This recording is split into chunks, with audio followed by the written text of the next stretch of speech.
Et on ouvre tout d'abord cette édition avec un peu de prévision météo, un temps très humide, très nuageux toute la journée. Rien de bien agréable à vous annoncer aujourd'hui. Les températures qui remontent quelque peu tout de même. 10 ou 11 degrés de prévu pour tout à l'heure pour les maximales.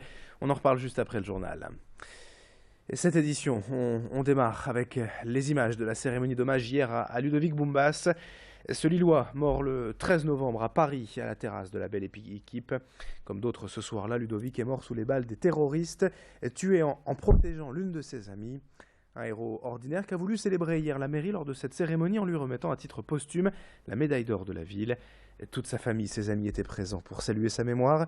Ludovic aimait le sport, la musique et les voyages. Il était ce soir-là à Paris à la terrasse de la Belle Équipe pour un anniversaire et il est donc mort en sauvant l'une de ses amies. Martine Aubry lui a rendu hommage hier. On écoute la maire de Lillo au micro de Xavier Silly. Voilà, je crois qu'on n'oubliera jamais ces attentats. Je pense que ces fanatiques, ces fous ont voulu attaquer ce que la France avait en elle de plus beau, la liberté, l'égalité et la fraternité. Et je pense qu'il faut leur montrer qu'on est unis, qu'on est debout et que justement on fera vivre ces valeurs. Bien sûr en pensant à tous ces jeunes, à toutes ces personnes qui ont perdu la vie. Je crois que c'est la meilleure réponse qu'on peut apporter aujourd'hui, une République unie qui défend ses valeurs. L'actualité du jour marquée aussi bien sûr par la politique et le dernier jour de campagne aujourd'hui avant le second tour des régionales dimanche. Et pour conclure, on vous propose le portrait des deux candidats.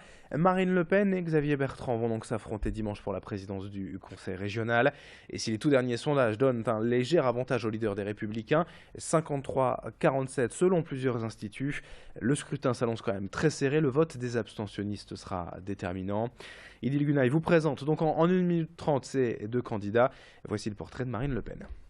Face à Xavier Bertrand pour ce second tour des élections régionales en Nord-Pas-de-Calais-Picardie, Marine Le Pen, 47 ans, née à Neuilly-sur-Seine, candidate pour le FN. Depuis 2011, le Front National est incarné par un visage féminin, un discours plus ouvert. C'est le choix adopté par Marine Le Pen qui se désolidarise des phrases choc de son père, notamment sur la Seconde Guerre mondiale.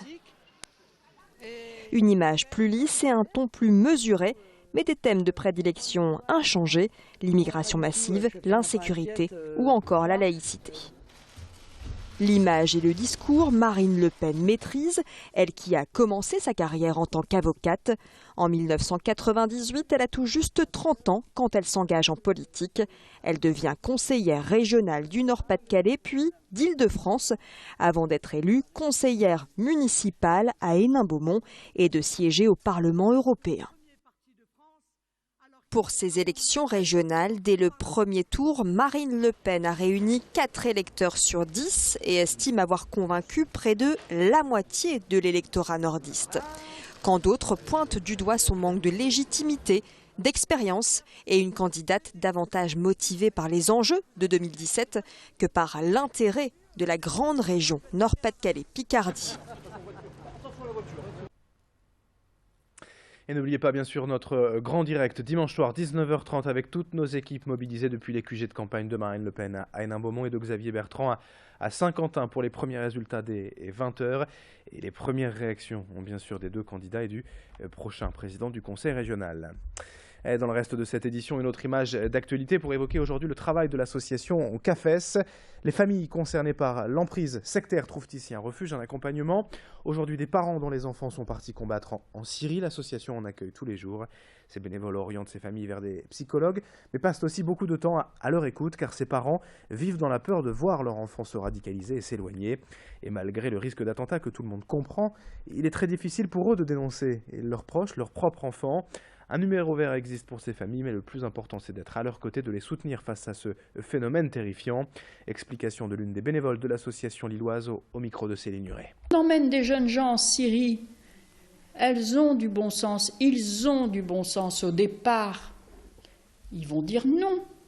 Mais une fois subi ces phases d'emprise, de séduction, de conditionnement et de reprogrammation ou de rupture familiale et de contractualisation à une conversion, eh bien, ils s'en vont là-bas. Attendez, faut-il ne plus avoir de bon sens pour partir là-bas, femmes et enfants.